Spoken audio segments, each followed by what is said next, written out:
আচ্ছা ভাই, একটা সিম্পল জিনিস চিন্তা করেন। আমার তো একদম স্পষ্ট মনে হইতেছে তারেক রহমান এনসিপির পদযাত্রা এই যে বিএনপি পোলাপান এই সন্ত্রাসী কর্মকাণ্ড করতেছে, উনি এগুলা এনজয় করতেছেন এবং এপ্রিসিয়েট করতেছেন।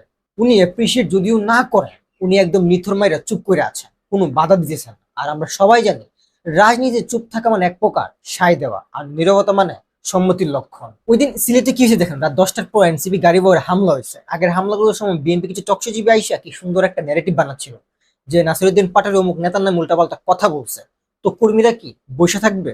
ভালো কথা, কিন্তু সিলেটের বেলায় তো নাসিরুদ্দিন পাটোয়ারি বা অন্য কেউ কারো নামে কিচ্ছু বলে নাই, তাও কেন গিয়া হামলা চালাইলেন?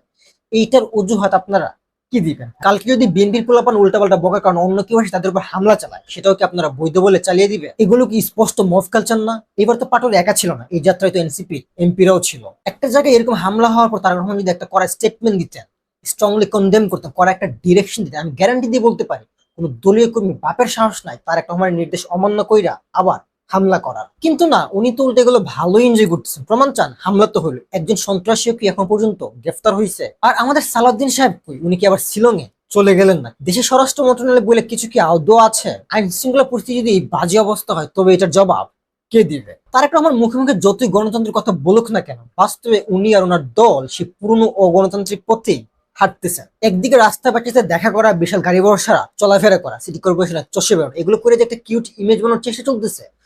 দলীয় নইলে যদি বেগুনি প্রশ্রয় দেন, তাহলে এই ইমেজ কিন্তু বাতাসে উড়ে যাবে। আর সত্যি কথা বলতে, বাংলাদেশের রাজনৈতিক ইতিহাসে তারেক রহমানের মধ্যে এত লাখিয়েস নেতা আর একজন আসে না। না জিয়াউর রহমান, না বেগম জিয়া, না শেখ হাসিনা।